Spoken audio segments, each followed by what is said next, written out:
Hello' বন্ধুসকল, আশা কৰোঁ সকলোৱে ভালেই আছে। আজি পঢ়িম MS অফিচ ৱাৰ্ডৰ পাঁচ নম্বৰ ক্লাছ। এই ক্লাছত পঢ়িম font, bold, italic and underline. ঠিক আছে। ফন্ট মানে এইটো কোনটো ফন্টত লিখিবা, কোনটো ষ্টাইলত তুমি ডকুমেণ্টটো লিখিবা। এই ফন্টটো আগতে সিলেক্ট কৰিব পাৰা, নহ'লে পিছতো সিলেক্ট কৰিব পাৰা। যদি তুমি পুৰা ডকুমেণ্ট এটা লিখিবা, আৰ্টিকেল এটা লিখিবা, তেনেহ'লে ইয়াৰ পৰা এই এইবিলাক ফন্ট হয়।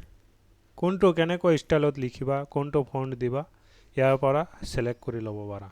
দেখা কিমান ফন্ট আছে, ইয়াৰ পৰা তুমি যিটো ভাল লাগে সেইটো ফন্ট তুমি সিলেক্ট কৰি ল'ব পাৰা। সাপোজ মোৰ ফন্ট যিটো আছে, এইটোত লিখা যিটো ফন্ট আছে, এইটো হ'ল হেলভেটিকা। ঠিক আছে। ইয়াৰ পৰা ফন্ট সাইজ হয়, এইটো ফন্ট সাইজ দিব পাৰা।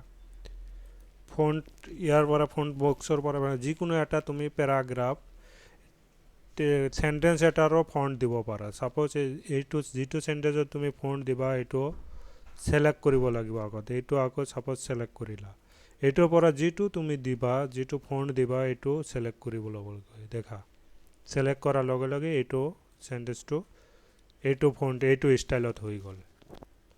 ঠিক আছে। তুমি যিটো ফন্ট বিচাৰা সেইটো ফন্টে তুমি দিব পাৰিবা। তুমি যদি এটা ৱাৰ্ডৰে ফন্ট দিব বিচাৰা, সাপোজ এই comment, like, comment, share, subscribe, এইটোৰ ফন্ট তুমি যিটো দিব বিচাৰা, যিটোৱে দিব বিচাৰা তুমি এইটোৱে দিব পাৰিবা। দেখা হৈ গ'ল, এইটো হ'ল ফন্ট। এতিয়া bold, italic and underline. A B for bold, then I for italic and underline, U for underline. The bold মানে bold, strong. bold মানে হল strong. তুমি যিটো সেন্টেন্স বা ওয়ার্ড যিটো তুমি bold কৰিব বিচাৰা, strong কৰিব বিচাৰা, এইটো দিব পাৰা। সাপোজ এই ওয়াৰ্ডটো মই bold কৰিব বিচাৰো, তে সেন্টেন্সটো আগত তুমি সিলেক্ট কৰিব লাগিব, নহলে ওয়াৰ্ডটো তুমি সিলেক্ট কৰিব লাগিব। ঠিক আছে। এইটো ওয়াৰ্ড মই বোল্ড কৰিব বিচাৰো, এইটো সিলেক্ট কৰিলা। তে বোল্ড দুই ধৰণে কৰিব পাৰি। এটা হ'ল বোল্ড অপশ্যনৰ জৰিয়তে, এইটোৰ জৰিয়তে কৰি চোৱা, এই যে বোল্ড হৈ গ'ল। আৰু এটা কিবোৰ্ডৰ জৰিয়তে Ctrl+B। তে আৰু এটা কৰা, এই ইমানখিনি মই বোল্ড কৰিম। তে কিবোৰ্ডেৰে কৰা Ctrl+B, দেখা বোল্ড হৈ গ'ল। এনেকুৱা ধৰণে বোল্ড কৰিব পাৰি। ইটালিক মানে দেখা, ইটালিক মানে এনেকুৱা ইটালিক ষ্টাইলত লিখিব পাৰা। সাপোজ ইটালিকো সেম দুই ধৰণে কৰিব পাৰি। এটা হ'ল এইটো অপশ্যনৰ জৰিয়তে, আৰু এটা Ctrl+I প্ৰেছ কৰি। সাপোজ গোটেইখিনি সেন্টেন্স মই ইমানখিনি লৈকে তুমি ইটালিক কৰিবা। ক্লিক কৰি চোৱা, দুটা ধৰণে কৰিবা। এটা হ'ল এইটো, ক্লিক কৰাৰ লগে লগে দেখা ইটালিক হৈ গ'ল।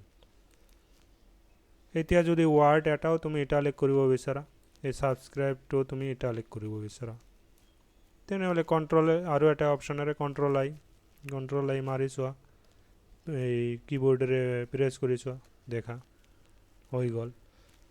তুমি যিকোনো বস্তুৱে তুমি ইটালিক কৰিব পাৰা।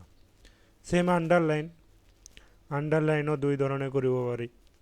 যিটোত তুমি আণ্ডাৰলাইন দিব বিচাৰা, সাপোজ এই সেন্টেন্সটোত মই আণ্ডাৰলাইন দিব বিচাৰোঁ, ইমানখিনিত আণ্ডাৰলাইন দিব বিচাৰোঁ।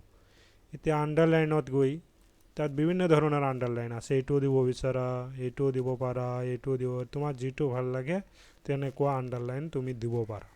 সাপোজ সিলেক্ট কৰিলা, হৈ গ'ল আণ্ডাৰলাইন। তুমি যদি এটা ওয়াৰ্ডতো দিব বিচাৰা, সাপোজ এই লাইকত দিম আণ্ডাৰলাইন, তে কিবোৰ্ডেৰে কৰি চোৱা Ctrl+U, দেখা আণ্ডাৰলাইন হৈ গ'ল। এতিয়া তিনিওটা যদি একেলগে দিব বিচাৰা, এই তিনিওটাই তুমি একেলগে দিব বিচাৰা, যে বোল্ড কৰিম, বোল্ড, ইটালিক, আণ্ডাৰলাইন। সাপোজ এইটোত এই তলৰ সেন্টেন্সটোত বোল্ডো কৰিম, ইটালিকো কৰিম, আণ্ডাৰলাইনো কৰিম। আণ্ডাৰলাইন যিটোত তুমি যেনেকুৱা ধৰণে আণ্ডাৰলাইন কৰিব বিচাৰা তেনেকুৱা হ'ব। চোৱা হৈ গ'ল একেলগে তিনিওটা। ঠিক আছে। দেখা এইবিলাক তাৰমানে এইবিলাক ফৰ্মেট ইউজ হৈছে, এইকাৰণে এইবিলাক এক্টিভ হৈছে। ঠিক আছে বন্ধুসকল, বন্ধুসকল যদি সাবস্ক্ৰাইব কৰা নাই চেনেলটো এতিয়ালৈ, তেনেহ'লে ছাবস্ক্ৰাইব কৰি লওক আগন্তুক ভিডিঅ' পাবলৈ নেক্সট